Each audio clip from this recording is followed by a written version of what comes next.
Joining us right now is State Senator Rob Sampson. Rob, good morning. Thanks for coming on. I appreciate it. I'm delighted to be here, Lee. Thanks for having me. All right. Well, let's see. Let's start with this. You issued a statement just prior to No Kings, the protest. Talk about the message that you wanted to get out there. Yeah, well, it's frustrating, to hear people on the left complaining about authoritarianism in the government when, in fact, the Democratic Party is the party of authoritarianism. Almost every bill that we see that comes through the legislature is about the Democrats taking more control of the lives of its citizens, more regulations on business, more rules, for whether you can buy cigarettes till you're 25 or 35 or whatever it is. I mean, it's just they have, rule after rule after rule. And, I love the idea, in fact, that, people on the left are embracing this idea that we should have no kings and that we should live in a country that has representative government. I think that they're misdirecting their anger at the president. Once again, we're talking to State Senator Rob Sampson joining us this morning. So a lot of people have been asking me, well, let me ask you just a general, were you surprised, though, by the sheer number of people that showed up for these No Kings Day events? A little bit. Yeah. But, it's the same, folks that are upset about Trump being elected president, and especially here in Connecticut, a blue state where Trump did not do well. I don't think it should be too surprising to anyone that there's a lot of outrage over Trump's desire to bring our country back to the America that we recognize. But very little, there's very little evidence that he's trying to become a dictator of sorts or a king. It's crazy talk to me. Right. When I challenge folks, that are coming after me, saying that I'm, rubber stamping a dictator, I'm like, well, based on what? Point it out to me. Right. And all they've got really is a few examples of individuals that may have been detained or removed from the country based on their immigration status. And I'm like, well, I don't know if that's enough to prove someone's a dictator, Yeah, well, exactly. All right. Well, listen, now you are the ranking senator on the Housing Committee, and a lot of people are actually asking me questions about the housing, so you're perfect for this. So during the House Bill 5002, the debate about stripping away local zoning decisions, you had a great many questions for the lead senator of the Housing Committee. That's one, Martha Marks. So can you tell me about the expertise of Senator Marks? Way to put me on the spot. Yeah. I would say that the debate is available on YouTube, and it speaks for itself. And Senator Marks, she had an opportunity to speak for herself as well. Right. And it was very clear to me from the outset that she was prepared to discuss the detail of each section of the bill. Mm. But once I realized that, she was going to be able to spout facts at me, I really just wanted to have a conversation about what the goal was. Right. And that's where she couldn't answer a single question. Right. I kept on coming back to, okay, so what is the purpose of this bill? What do you hope to achieve? Lots of confidence, extreme confidence coming from the senator about how this was going to solve all our housing problems. She said at one point that it's going to fix our whole economy. Yeah. That's a pretty bold statement for one, housing bill. But then I asked her how that happens. How does this policy, effectuate that change? Yeah. And I got crickets, basically. And I think that the debate is very clear that the Democrats really are all about imposing their will, here again, authoritarianism, on municipalities to make them comply. And a lot of this is coming from various advocates. You've got these desegregate folks in the state. And the goal for them really is to impose their will on small towns. The Democrats like this because this is a way to basically squeeze the wealth out of small, well-run towns to help finance poorly run larger cities. That's how this works. So there are some folks on the other side of the aisle, say Looney and Duff, who say anybody who is opposing HB 5002 are lying and irrational. Are you lying and irrational, Senator? Not the last time I checked. And I'd be happy to debate the merits of the bill with them the same as I debated it with Senator Marks anytime, anywhere in public. But their own caucus actually opposes this, doesn't it? Their own caucus they're not 100% on the same page with this. No, they had a great many members, particularly in the House. I don't know what the exact vote was, but it was 15 or 20, maybe more Democratic House members that broke from their caucus to vote against the bill, and a handful in the Senate as well. So, I mean, this is by no means something that they have complete support, even in their own party. Right. And what's even more obvious is that municipal leaders, Democratic municipal leaders across the state, oppose this bill, too. Yeah, I'm actually shocked that the governor has not vetoed this bill. It strikes me as a smart political move for the governor to veto the bill. Well, that's what I was going to ask you. I mean, what's the time frame on how long does he have to wait to do that?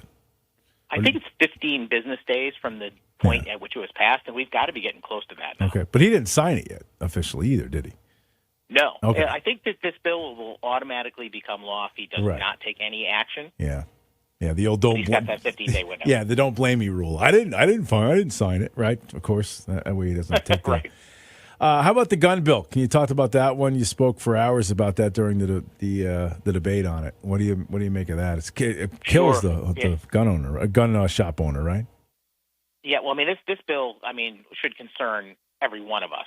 It's focused primarily on gun manufacturers and retailers, but the net effect is that guns will not be available, and therefore freedom is not available, in my view. I mean, the Second Amendment is so important to me, not because I'm such a aficionado of firearms. I shoot and I enjoy the shooting sports and things like that, but for me, it's symbolic of what America is. The desire that the founders had to ensure that individual citizens were truly free and that their government was responsible to them is enshrined in our Bill of Rights, and the Second Amendment is a key ingredient, which guarantees that people are not going to be pushed around by their governments because they have the ability to fight back.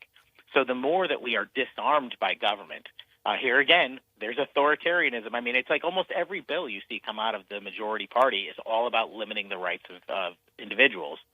So what this bill does effectively is it creates basically open window trapdoor for liability for gun manufacturers and retailers if someone misuses their product, even years down the line after it's sold to them. It's like, how can you hold someone responsible for the way they use your product? We don't do that for any other thing. We don't do that for cars. We don't do that for alcohol. We don't do that for a single thing. Right. But they want to do this for firearm manufacturers. And then they also want to hold firearm manufacturers liable for their advertising. Simply by saying that their firearm is accurate or it's effective, they could be in trouble. Matt Ritter went so far as to say in an interview that selling an inexpensive firearm could put a firearm manufacturer at risk under this bill. I mean, that's just implausible. Right. State Senator Rob Sampson with us. A couple more from me. So during the budget bill debate, you pointed out a whole bunch of random, shady, undefined state grants that are getting allotted to various nonprofit groups. So what do we know about that? What should everybody know about that? Well, I actually have a couple of members of my staff digging a little deeper in this, and I'm hoping at some point to be able to come forward with something public to point out where all this money is going. But that's basically the whole story right there. You've got our state budget dedicates several pages, hundreds of lines to various non-government organizations. Some of them receiving as little as $4,000 or $5,000, and some of them receiving hundreds of thousands or even millions of dollars. And the odd part is that you try and find these organizations and you can't find them. They don't even have a website or a Facebook or an Instagram page. It's like, who are these people? And then you start digging a little further, and you realize that there are some of them that are connected to former Democratic lawmakers. Some of them are actually connected to sitting Democratic lawmakers who serve on the board of directors of some of these organizations.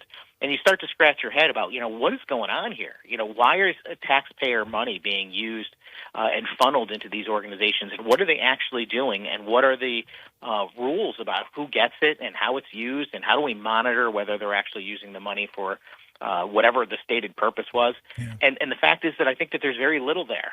I think this is just a slush fund, and this is a way to repay those individuals.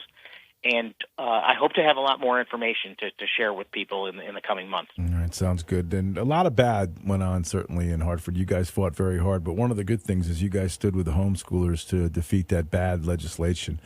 So kudos on that one, right? Yes, definitely.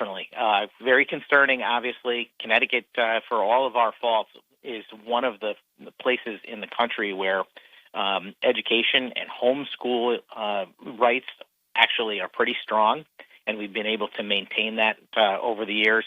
And it's very concerning, especially since there's a huge wave of people entering into, homeschooling arrangements after the pandemic. When we had this, first off, the loss of the religious exemption for vaccines, right, and then just, more and more requirements being put on parents and students. And, frankly, I mean, the Connecticut's education system is specious in some parts of the state, and I don't blame parents for wanting to choose a different option. Senator Rob Sampson, what do you do? Like after, I'm sure you have some like town halls or some stuff, some meet and greets, just to sort of get everybody up to speed. But what do you do in the off season? Just take a break, just decompress. How do you get away from this a little bit? Well, you never really get away from it, and I really don't want to. Right.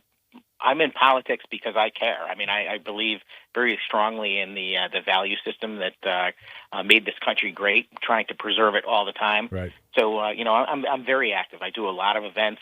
I was just out with Representative Dauphiné, who you mentioned a moment ago, yep, and Representative Mastro Francesco down in Clinton. We did a great event with the Conservative Women's Forum, which is a fantastic organization, and that was a lot of fun. And Dauphiné, by the way, I have to give her a shout-out, is one of my favorite people on this planet. She is a true warrior. Her and Representative Mastro Francesco, I think, are the two finest, House representatives that we have. So, got to give her all the support we can. I agree. She became a rock star, certainly, with her stand-up against the craziness of the books. Listen, thank you, Senator. Anything folks need to know, any website they need to go to find out and follow what you got going on? I would encourage people to look me up on social media. I'm sharing a lot of detail about what happened in the last couple of weeks of the legislative session. So if you're curious about what laws are coming and what bad policy the Democrats passed on to us, I mean, Lee, I do this mostly because I want to give people the ammunition that they need to be able to make the case to their friends and family about what's going on in our state and what direction we should take. All right, sir. Good for you. I appreciate your time, and best of luck, and we'll talk to you down the road for sure. Always my pleasure. Thanks for having me. There you go, Senator Rob Sampson joining us.